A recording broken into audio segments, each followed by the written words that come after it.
Boa noite a todos.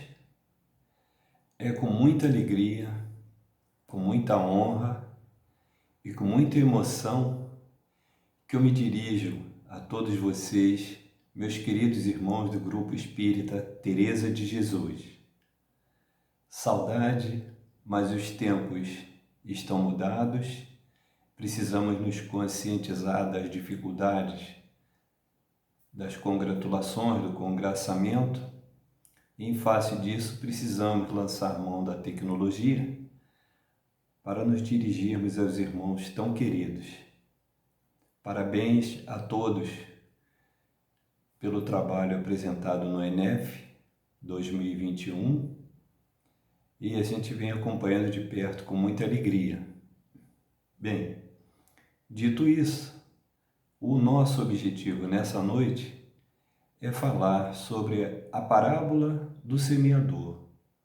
Está descrita no Evangelho segundo o Espiritismo por Allan Kardec, no seu capítulo 7º, itens 5 e 6.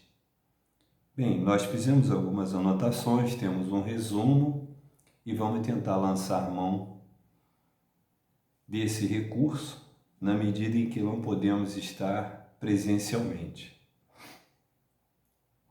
Vamos agora fazer então a leitura da página de abertura. O livro Caminho, Verdade e Vida, da coleção Fonte Viva, por Chico Xavier, pelo Espírito de Emmanuel. É a lição número 102, o cristão e o mundo.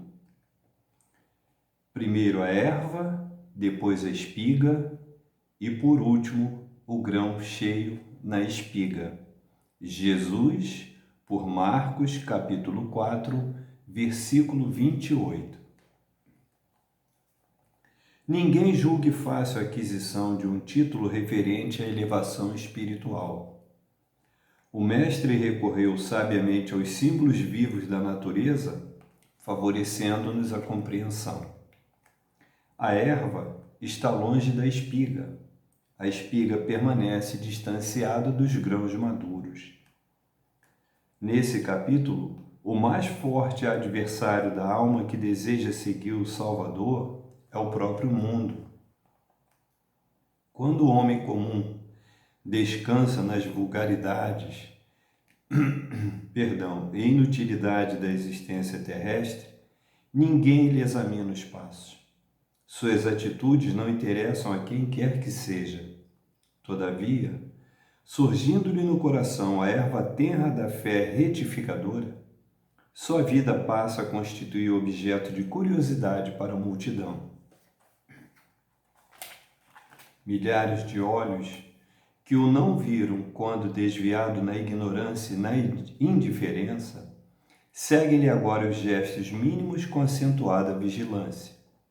O pobre aspirante ao título de discípulo do Senhor ainda não passa de folhagem promissora e já lhe reclamam espigas das obras celestes.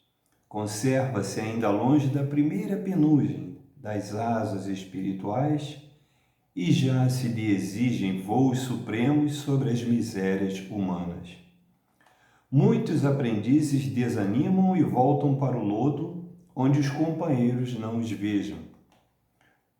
Esquece-se o mundo de que essas almas ansiosas ainda se acham nas primeiras esperanças e, por isso mesmo, em disputas mais ásperas por rebentar o casulo das paixões inferiores na aspiração de subir.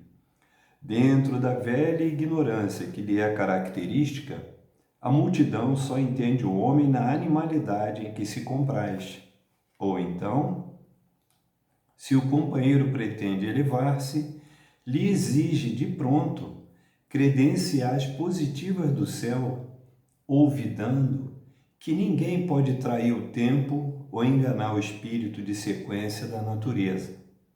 Resta ao cristão cultivar seus propósitos sublimes e ouvir o Mestre.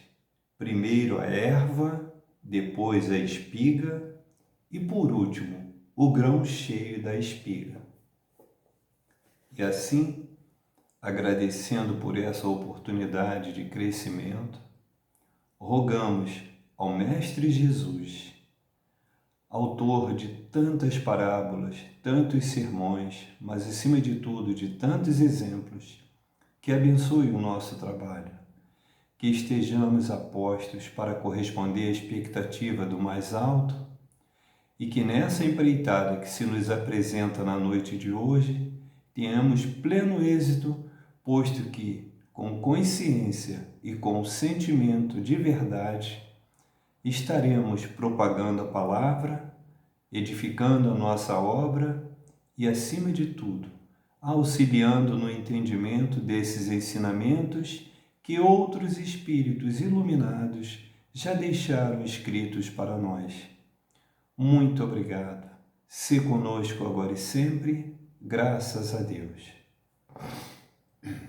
Bem, passado desse primeiro momento, a gente, nas anotações, pergunta: quem não se lembra quando na infância nossos pais, nossos avós, nossos tios e padrinhos nos ensinavam a pedir ao Papai do Céu que nos desse uma boa noite de sono?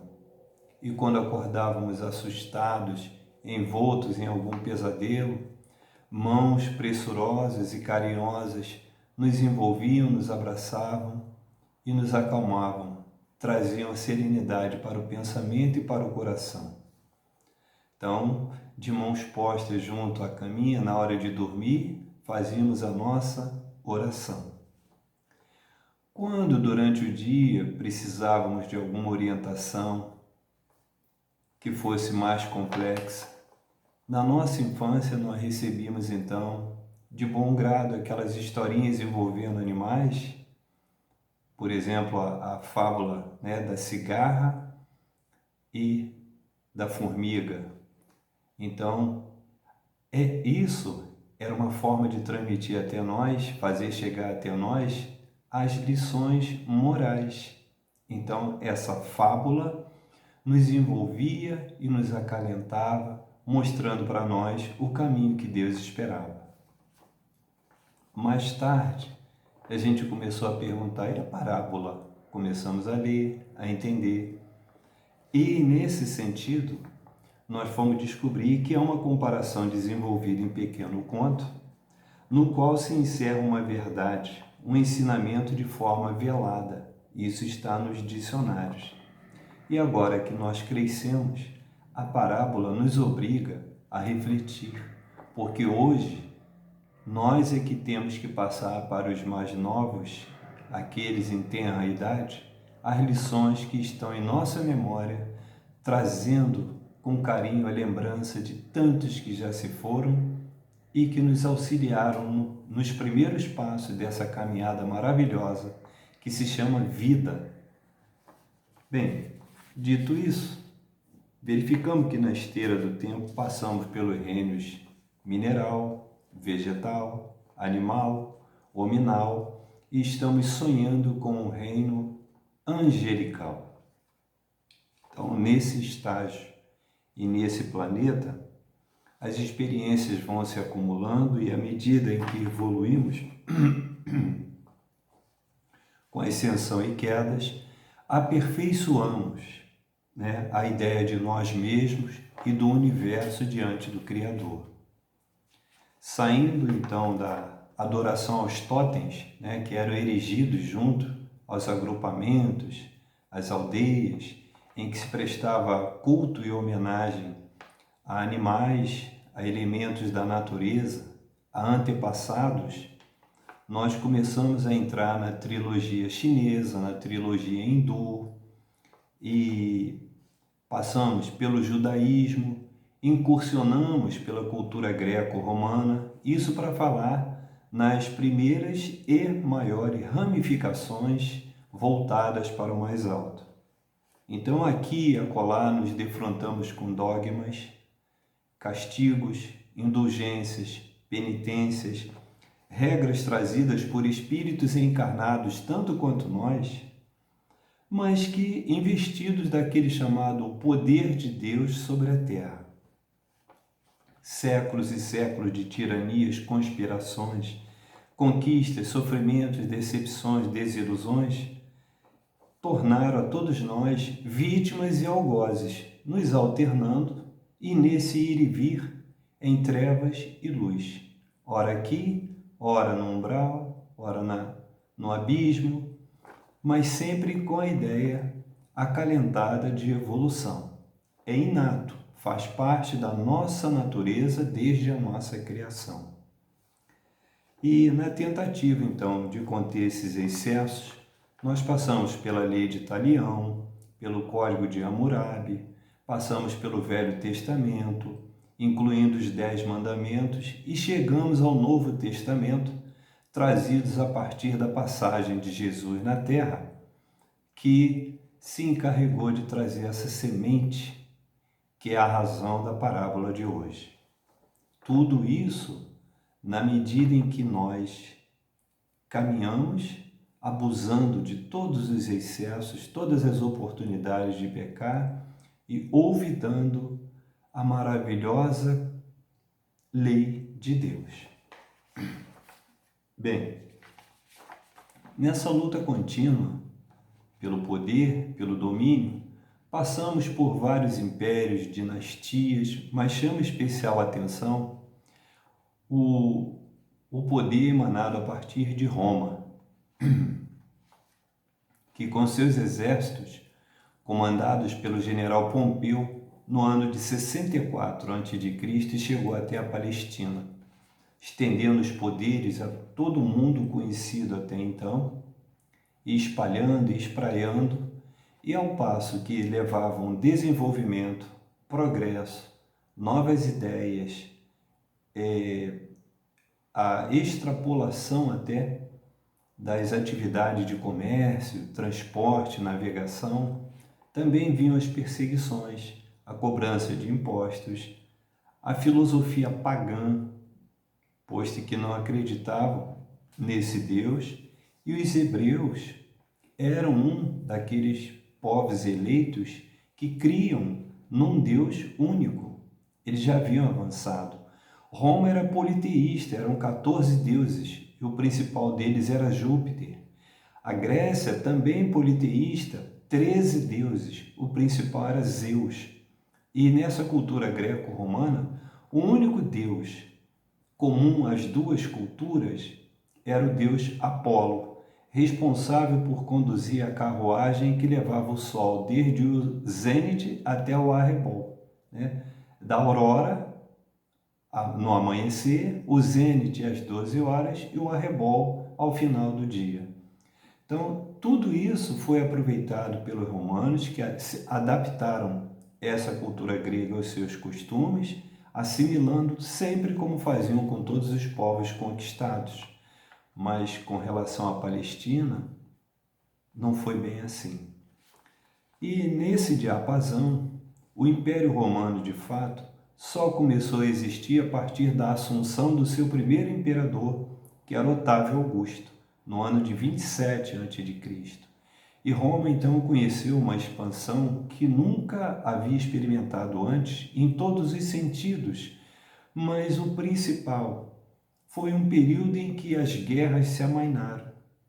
Os limites já estavam expandidos até onde era possível para os imperadores e aquele império começou a experimentar o que é conhecido hoje como a Pax Romana, ou seja, foi um período de tréguas, as lutas não eram tão encarniçadas pela conquista, já estava consolidado o império. E Augusto reinou de 27 a.C. até 14 depois do Cristo, quando então assumiu Tibério, esse sim, um dos primeiros imperadores mais sanguinários dentre os quase 100 que existiram até a queda do Império Romano em 476 da nossa era, e que estabeleceu então um período muito complicado, muito conturbado de perseguições à igreja nascente trazida por Jesus. Mas foi exatamente nesse contexto, no reinado de Otávio Augusto, que Jesus surgiu na Terra. Então, numa rápida pincelada, desde a manjedoura e até os 12 anos, que é quando se tem notícia dos diálogos entre ele, Jesus, e os doutores da lei, se passaram 12 anos, né? E ele foi crescendo, auxiliando a José na carpintaria, seguindo todos os passos das crianças ditas comuns, mas Jesus não era comum e já chamava atenção desde pequenino. Então, Jesus, obedecendo às leis judaicas, até porque ele disse que não veio contrariar a lei, mas veio cumprir, Jesus então esperou até os 30 anos, posto que as leis judaicas determinavam que só a partir dessa idade é que poderiam se autoproclamar profetas e saírem pelo mundo pregando a palavra de um Deus único. Já existia isso. Muito bem. Contrariando então os poderosos da época, Jesus veio trazer a boa nova, que era um despertar da consciência dos povos para que se voltassem mais para as coisas de Deus, as leis de Deus. E nesse aspecto, esses poderosos, incluindo aí em especial os fariseus, se sentiam ameaçados porque perderiam poder, perderiam riqueza, os privilégios de pertencerem ao grupo de doutores da lei, e Jesus seria então o responsável por um verdadeiro levante daquele povo analfabeto que dependia dos doutores que criavam as leis, ampliavam o alcance do Velho Testamento e inseriam assuntos que eram de seus interesses particulares, posto que eles sabiam ler e escrever. E o povo acreditava, na sua ignorância, naquilo que era contado nas versões apresentadas por esses doutores e os maiorais, né, vamos dizer assim, do Sinédrio. Então, quando Jesus trouxe a Boa Nova, ele veio contar sobre um novo reino, um reino intangível, um reino que não era da matéria, um reino que estava fora do alcance dos sentidos comuns, dos 5 sentidos do corpo. Ora, se alguém vem contar uma coisa diferente, é preciso me convencer porque eu não estou vendo. Mas Jesus trouxe esse poder e demonstrou com os prodígios, demonstrou com os milagres, mas acima de tudo com a palavra. Era a palavra que teria que ficar incutida na memória e no coração dos homens daquela época, naquela região. Muito bem. Eles acreditavam que a vida na época era para ser vivida intensamente, tudo conquistado, multiplicar ao máximo, preocupados com as novas gerações da própria família, mas que quando chegasse a morte, acabava-se tudo, né? A morte chegava e vinha o nada, ou seja, do berço ao túmulo, tudo era lícito, tudo era vantajoso, tudo estava desde que dentro da lei era possível se alcançar e, após a morte, o nada. Jesus veio mostrar que não era assim e não termina, que a vida segue. Muito bem. As leis de Deus, imutáveis, perfeitas, justas e eternas, estavam na consciência de todos nós como está na nossa. Aponta lá a questão 621 de O Livro dos Espíritos, que ela está na nossa consciência. Antes mesmo de habitarmos a matéria, um corpo físico, a consciência já está pronta e as leis de Deus lá estão. Nós temos dentro de nós. Elas estão adormecidas como a semente da parábola, como vamos ver daqui a pouco. Então, muito se passou, desde a nossa criação, e de orbe em orbe, sempre em queda, chegamos à Terra. E Jesus, o Messias incompreendido desde o início de seu ministério, foi crucificado, mas deixou impregnado na humanidade as lições e a certeza de um porvir além da matéria grosseira. Muito bem. A par dos milagres, das curas, dos prodígios, também deixou muitas preleções registradas em especial pelos 4 evangelistas, Mateus, Marcos, João e Lucas. Muito bem.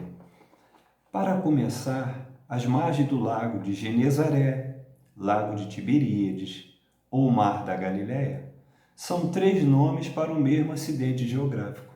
Então, o Rio Jordão nasce no norte, no que se chama hoje Jordânia, que é uma derivação do Rio Jordão. Então, nascendo lá no Planalto da Jordânia, esse rio vem descendo, forma esse lago que é enorme, depois segue o seu curso. Depois de passar pela Samaria, pela Judéia, Galiléia, segue para a Pérea, que eram as quatro principais regiões da Palestina naquela época, e desaguando então no Mar Morto. Muito bem. Esse primeiro sermão, dizem os mais experientes, que durou mais de 4 horas. E Jesus, então, fez esse grande sermão da montanha, que ficou caracterizado como o sermão das bem-aventuranças. Também tem a orientação do Pai Nosso, a oração do Pai Nosso. Depois fez o sermão do Horto das Oliveiras, onde ele fez as profecias das dores que viriam para ele e para quem o seguisse, falou sobre os falsos profetas e recomendou o famoso orai e vigiai. Fez o sermão do cenáculo. Esse então foi num salão na casa de Maria Marcos, a mãe do discípulo do apóstolo Marcos, e é registrada em todo o mundo naquele quadro famoso chamado a Santa Ceia. Então teria sido a última ceia dele com todos os apóstolos reunidos, e a partir dali se desencadeariam todos os acontecimentos que levaram à crucificação e à ressurreição. E por último foi o Sermão do Templo, em que ele escrachou realmente, literalmente, com os escribas e fariseus, disse que era de fato um rei, mas o reino não era desse mundo, e ficou conhecido então esse sermão como aquele dos 8 ais, onde ele dizia, né? Ai de vós escribas, ai de vós fariseus, ai de vós hipócritas, então, e por aí adiante. Então ele deu a demonstração da autoridade dele, e isso foi mais um ponto que foi levando ao critério, né, que os fariseus em especial, os saduceus, fariseus e os doutores do templo, criaram então essa dissensão e o acusaram porque não podiam matar, segundo as leis romanas, e o entregaram então a Pôncio Pilatos. Bem, além desses sermões, Jesus deixou mais de 60 parábolas, mas essa é a mais marcante, a parábola do semeador, porque não foi a primeira. Ele já havia falado por parábolas em outras oportunidades, mas essa foi a mais tocante, foi a mais completa. Então, a partir do Sermão da Montanha, das curas, dos prodígios, das preleções, das palestras, Jesus não tinha paz.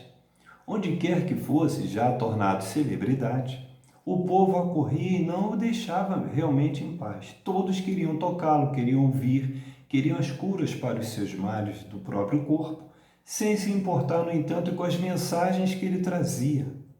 Esse que é o fundamental. Então, ávidos por essas curas, mas despreocupados de ouvir as sentenças, as assertivas, as diretrizes desse Filho de Deus unigênito entre nós, atendidas às suas necessidades, batiam em retirada e iam para os seus afazeres envolvidos com as coisas do mundo. E Jesus na mesma batida, na mesma cantilena, na mesma rotina de levar a palavra e convencer as pessoas. Muito bem. Num dia desses, às margens do lago de Genezaré, ou Mar da Galileia, ou Lago Tiberíades, ele, num promontório, que é um morro de pequena elevação, observou trabalhadores na seara, na faina diária, de arar a terra, semear e colher frutos amadurecidos. Era uma grande planície, e a partir daquele ponto mais alto ele pôde observar, e à medida que o povo foi se juntando, ele então descreveu, e eu vou pedir licença para fazer a leitura dessa parábola. Abre aspas. Eis que saiu um semeador a semear, e ao lançar a semente, parte caiu à beira do caminho e vieram comê-la as aves. A outra caiu em solo pedregoso, onde a terra era pouca. Não tardou a nascer, porque estava rente à superfície, mas quando despontou o sol, ficou crestada e secou por falta de raízes. Outra ainda caiu entre espinhos, e os espinhos cresceram e a sufocaram. Outra caiu em bom terreno e deu fruto, e a 100, a 60 e a 30 por um. Quem tem ouvidos, ouça. Então, há o registro em Mateus, capítulo 13, versículo 1 a 23, que foi nessa versão que nós nos apoiamos para desenvolver o trabalho.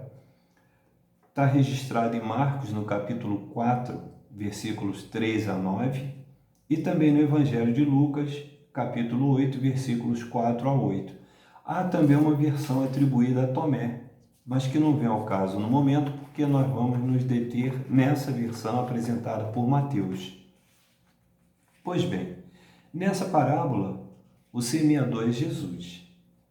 E num segundo plano, os 12 apóstolos, arregimentados por ele no primeiro momento, em seguida os discípulos e outros seguidores, que nesse sentido, por estarem convictos na fé, na esperança, na renúncia, na abnegação e no amor ao próximo, felizes por servir a causa do Mestre em nome de Deus, também deixaram tudo para trás e foram seguindo. E à medida em que evoluíam, obtinham a capacidade de predizer, de profetizar e até curar, porque acreditaram e se jogaram integralmente nessa causa. Bem, e nesse sentido, podemos ser cada um de nós. Passados 2 anos, quem há de duvidar que não estivéramos, alguns de nós, também naquele tempo junto a Jesus? As lições, então, estão há 2000 anos em nossa consciência, mas o nosso coração ainda não se abriu de todo, não está receptivo ainda na totalidade esperada por Deus, para que sejamos também semeadores, profetas e curadores. Bem, e o que é a semente? A semente é a palavra de Deus. Essa palavra nas leis eternas, imutáveis e perfeitas. E a boa semente podemos ser também todos nós. Olha que coisa boa! Podemos ser tudo o que quisermos em nome de Deus. Então, nós fizemos o seguinte, dissecamos essa parábola em 5 partes. A primeira parte nós dedicamos à semente que caiu à beira do caminho e fizemos aqui o apontamento. Mal comparando, é aquele que desde os tempos do mar da Galileia ouve a palavra e não a compreende, mesmo que lhe traga ideias grandiosas e a cura para os males que carrega no corpo. Esse é o coração insensível. Não compreendeu a palavra e o tempo relegou ao esquecimento, que as aves se alimentaram, o vento levou e não produziu o resultado esperado. Então, sonolento para a nova vida do Espírito, a gente se apega aos prodígios e milagres, até onde estamos satisfeitos, mas o mau pensamento nos domina e nos aliena. A segunda parte da semente descrita por Jesus caiu sobre a pedra. É aquele cujo coração cede ao primeiro impulso. Então ele se empolga, então aberto às novas ideias que o vêm libertar. Mas nas primeiras provas, tribulações e perseguições, a falta de disposição para enfrentá-las enfraquece o ânimo. E os melindres e decepções não conseguem fazer essa semente germinar. Então é a reforma íntima, tão necessária, que precisa acontecer, mas não acontece. Então, a terceira parte caiu no meio dos espinhos, que corresponde àquele que, sem orar e vigiar, permite que os vícios e imperfeições sufoquem as verdades e virtudes que chegam ao coração, mas esse é refratário. Então, essa nova semente sucumbe diante das imperfeições do próprio espírito e daqueles que cercam também esse espírito por uma questão da lei da afinidade. Então, somos nós e a sociedade em que vivemos. Então, espinhos e obstáculos em que o mundo e as riquezas importam mais, e também adiando essa necessária reforma íntima.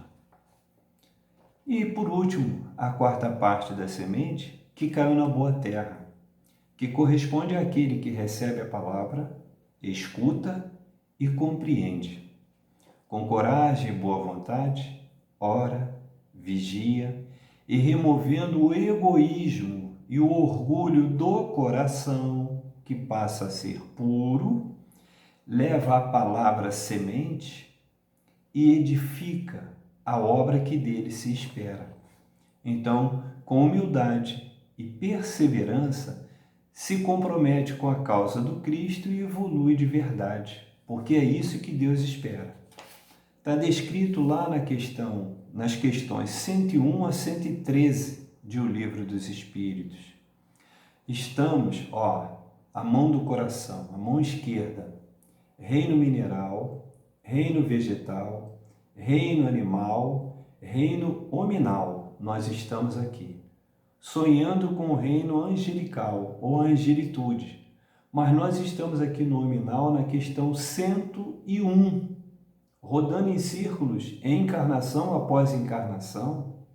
E vejam bem a distância. Do reino mineral até o reino hominal, a distância ainda é menor do que a distância marcada em nossa mão do coração para chegarmos ao reino angelical, que é o que sonhamos todos os dias. Não se esqueçam disso, vamos voltar a falar. Então, nesta última acepção, diz que o fruto rende a 100, a 60 e a 30 por 1. Esse 1 era a medida agrária, como existe até hoje. 1 hectare que corresponde a 10 mil metros quadrados. Dentro dessa perspectiva, quando rende a 100%, com certeza vale uma vaga no céu. Esse está eleito, pode voltar à Terra se quiser para cumprir a missão, ou tem galardão suficiente para alcançar outros orbes mais evoluídos, onde não tem as provas, não tem as expiações. Muitos, por exemplo, o Dr. Adolfo Bezerra de Menezes, foi convidado através de Celina por Mãe Santíssima para escolher o orbe para onde gostaria de ir. Então ele disse que enquanto houvesse uma lágrima, enquanto houvesse uma dor na face da terra, sendo possível e permitido, que ele gostaria muito de voltar. E esse é um dos espíritos iluminados que está à nossa volta o tempo todo, nos orientando e curando os nossos males do corpo e do coração. Esses são espíritos abnegados da primeira hora na carne de Zaqueu, lá ainda em Jericó. Deixou tudo e seguiu, sem olhar para trás. E aí tem uma outra medida, que é a 60 por 1. Está próximo da média, até um pouco mais da metade. Então vale um lugar no paraíso. Esse paraíso pode ser na própria terra, onde os padecimentos, as dores, as expiações, as provas seriam mais suaves, teriam o lenitivo e o bálsamo. Quem é de nós que não conhece aquelas pessoas na própria família ou entre os amigos mais próximos, que quanto mais têm, mais dividem, quanto mais dividem, mais têm? Pessoas de vida simples, não necessariamente tão instruídos, com tanta formação, com tanta cultura, mas têm dentro de si a sabedoria do que é dando que se recebe na acepção do bem, praticando a palavra do Cristo com ações. E, o mínimo esperado a 30 por 1, ou seja, 30% do rendimento, que vai nos render uma reencarnação ainda com provas e expiações visando ao nosso aperfeiçoamento. Então, até aí a misericórdia de Deus se manifesta, porque até com essa cota mínima de rendimento e de aproveitamento, Deus recebe de bom grado e espera, encarnação após encarnação, que sejamos elevados a essa categoria angelical. Não esquecendo que nessa evolução moral e intelectual, vamos chegar então na questão 540 de O Livro dos Espíritos, também ilustrando, que vamos chegar à angelitude, ao arcanjo e vamos voltar ao átomo, nesse círculo infinito e infindável de evolução. Além disso, nós não sabemos. Há outros planos, há outro patamar.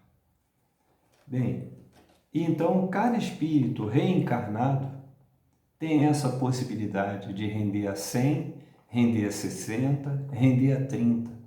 Sonhamos nós de chegar a 10, 15, 20, já estaríamos maravilhados, porque vai nos dar uma dimensão muito maior do que significa realmente esse universo e nos aprofundarmos na magnitude dessas leis de Deus.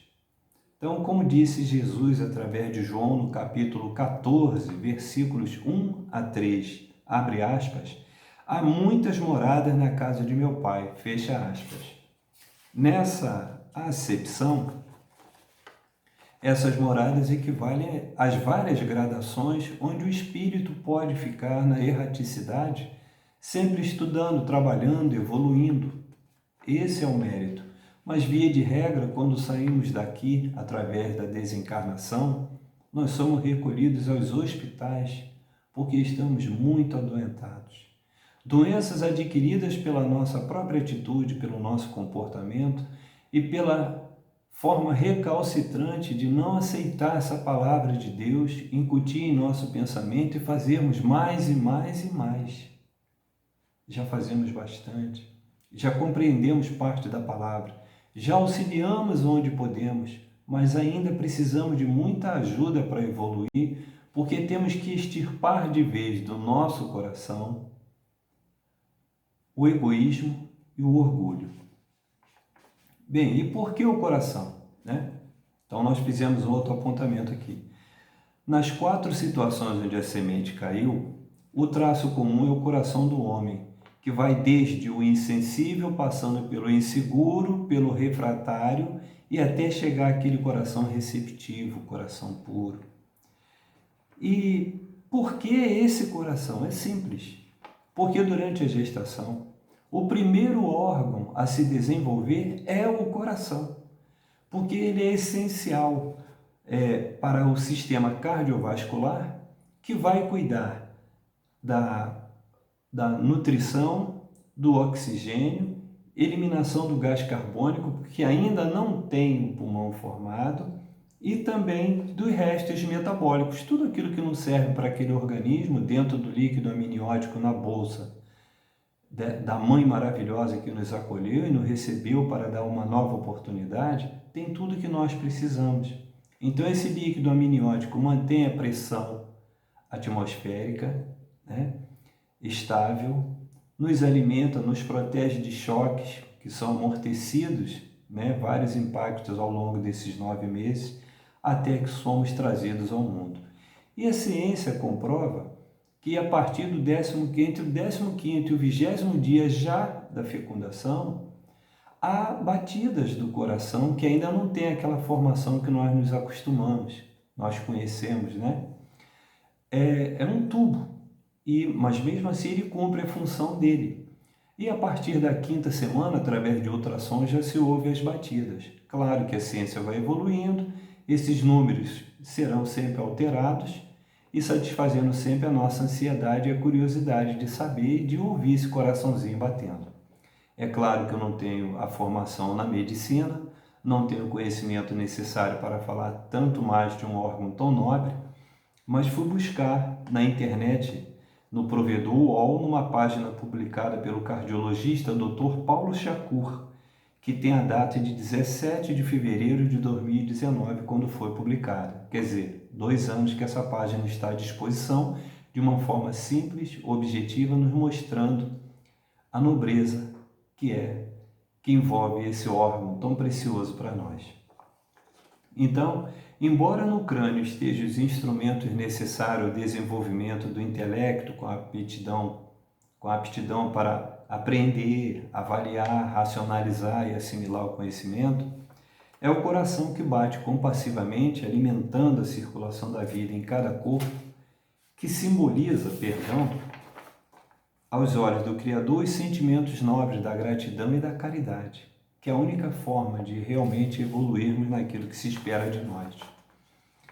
E tem uma observação final. Quando Jesus, ao final da parábola, exclama: "Quem tem ouvidos, ouça", ele referia-se àqueles que, sensíveis e comprometidos com os nossos novos ensinamentos, o seguiriam. E mesmo com o sacrifício da própria vida na terra, mereceriam aqueles galardões que faláramos antes no céu, uma vez que teríamos então direito a uma dessas moradas da casa de meu Pai. Então, para os analfabetos ou doutores esclarecidos da lei no templo, o traço comum era o coração endurecido. Então, ainda que ouvissem, as mensagens entravam por um ouvido e saíam pelo outro. Estavam preocupados com a matéria, estavam preocupados com o dia a dia. Então, um dia de cada vez. Não se preocupavam com o porvir. E Jesus viera justamente para trazer nessa missão, a palavra e o convencimento de que há de fato um porvir, que temos que trabalhar voltados para o mundo espiritual, que a matéria é necessária apenas e tão somente para edificarmos a obra, praticando a caridade, tendo esse sentimento porque dependemos de um corpo, porquanto, enquanto espíritos, não há como transitar com tanta facilidade e levar adiante com atos, palavras e atitudes, ações, essa verdade que Jesus trouxe até nós. Então, dependemos desse corpo. E por esse raciocínio também no Evangelho segundo o Espiritismo, que é o objeto de estudo da noite de hoje, vou vendo lá no capítulo 8º, no item 3, o Evangelho de Mateus, no seu capítulo 5, versículo 8, diz assim: "Bem-aventurados os que têm puro o coração, porquanto verão a Deus", fecha aspas, reproduzindo uma das frases proferidas por Jesus no Sermão da Montanha, que é uma das 8 bem-aventuranças. Então, mesmo assim, a grande maioria do povo hebreu, analfabetos ou letrados, deixou passar essa oportunidade de crescimento diante de Deus e imolou Jesus.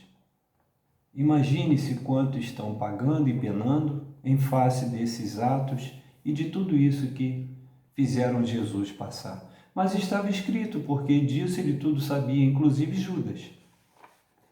Então, Jesus partiu ao infinito, deixando a semente no coração dos homens e uma igreja nascente, responsável por propagar, a partir dos apóstolos, as novas ideias e essas coisas do reino de Deus.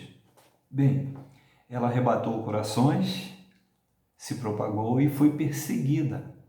Mas na esteira do tempo, essa perseguição se consumou em 3 séculos. Em 313, Constantino, um imperador romano, assinou junto com Licínio o Édito de Milão. Édito é um decreto. E nesse decreto, ou nesse édito, ele restituiu tudo aquilo que foi confiscado em forma de riqueza da igreja e também os direitos políticos, aqueles que levavam a palavra de Deus em nome da igreja nascente do Cristo, teriam os mesmos direitos da religião pagã, que era o traço característico na época, com aqueles 14 deuses romanos e 13 deuses gregos, já adaptados pelos romanos também. Mas essa igreja cresceu e o seu gigantismo fez com que ela, tão combatida, passasse também a combater. Então, na iniquidade dos homens, veio a Inquisição, veio o cisma, veio o concílio, veio a reforma, veio a contra-reforma e a disseminação através de variadas seitas que, em nome de Deus, procuram antes se locupletar no bolso dos homens que as dirigem, em detrimento desse povo sofrido, carente, analfabeto, e que encontra nesses algozes aqueles que vêm fazer a justiça, porque agora eles são as vítimas. Bem, depois de tanta miséria vivida em que nós também estivemos, porque as encarnações vão se sucedendo, Então, esses espíritos precursores de Jesus, como foi Buda, o Siddhartha Gautama, Tales de Mileto, Hermes Trismegisto, Aristóteles, Sócrates, Platão, e depois dele tantos outros iluminados, né? Como foi o caso do Zaqueu, né? Que é o nosso Bezerra de Menezes querido, Joana de Cusa, que é a Joana de Ângeles, Emmanuel, todos esses que vieram trazer para nós essas mensagens, Chico Xavier, Humberto de Campos, né? E tantos outros que são inumeráveis, e desses todos ainda encarnado Divaldo Franco. Essas pessoas vieram trazer, antes de tudo, a ideia e a ação. Não ficaram circunscritos ao discurso. Eles fizeram aquilo que se esperava deles, e Jesus, governador da terra, de tudo sabia, de tudo sabe, e a todos espera, para que, seguindo a trilha que ele deixou, iluminada no meio dessa selva de espinhos, tenhamos essa possibilidade de crescermos diante de Deus e termos realmente na memória e no coração essa mensagem trazida do mais alto. Bem, nós conseguimos chegar até 1857, quando um espírito maravilhoso chamado Allan Kardec, que teria sido Quirilius Cornélius, aquele centurião romano que lá, responsável pela guarda de Jesus e que o conduziu até que fosse crucificado, já estava arrebatado por esse espírito maravilhoso de Jesus, e ele foi quem demonstrou diante de todos uma fé que o próprio mestre reconheceu, que jamais vira em toda Israel alguém com tamanha fé. Foi quando Quirilius Cornélius, o centurião romano, pediu a Jesus que intercedesse pela cura de um dos soldados que, muito enfermo à beira da morte, estava em casa acamado, e Jesus determinou então que Quirilius Cornélius voltasse até a casa desse soldado, e quando lá chegou, o soldado estava curado. Então, essa fé inabalável fez dele um espírito merecedor, dentre tantas encarnações, de voltar à Terra como Allan Kardec.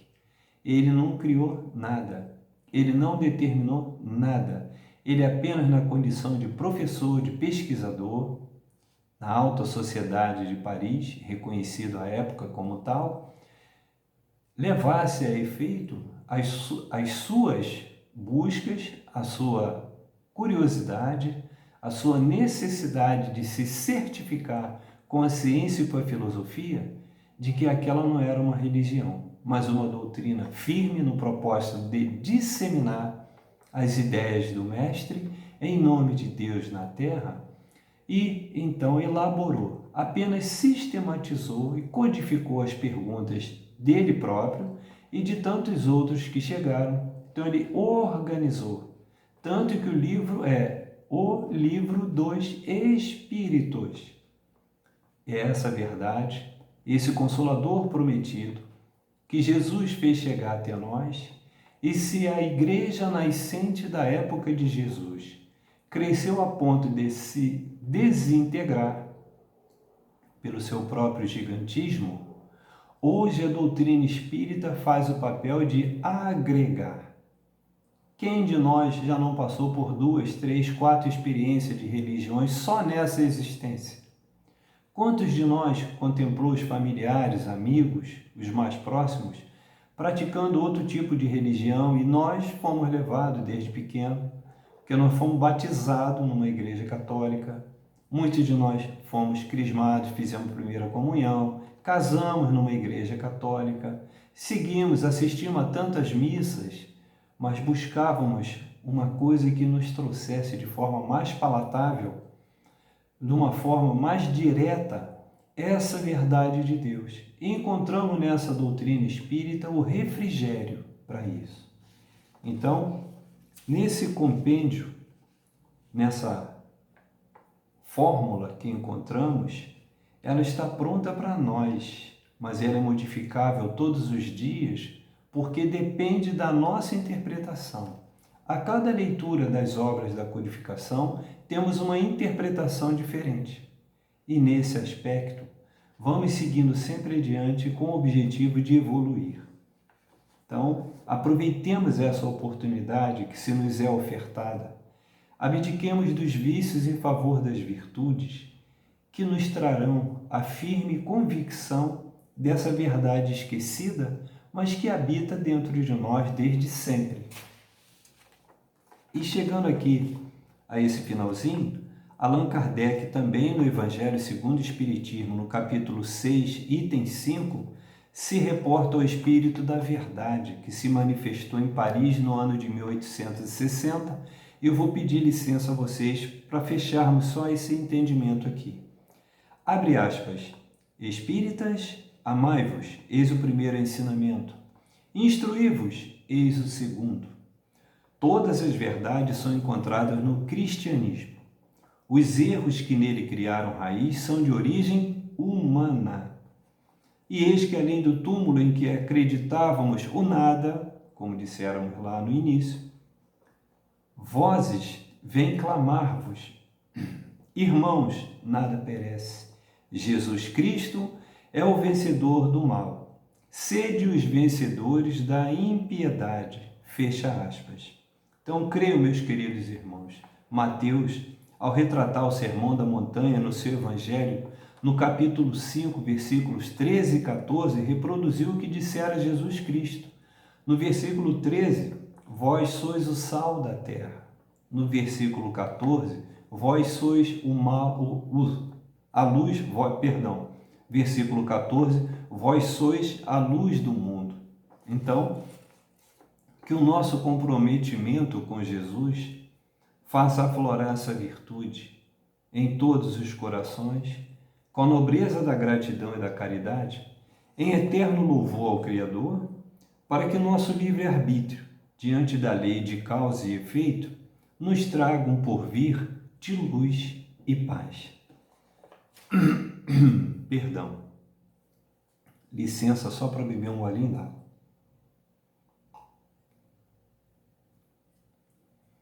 Agradecendo a todos vocês por essa oportunidade ímpar desse reencontro, ainda que no modo virtual, vamos então proferir a nossa prece.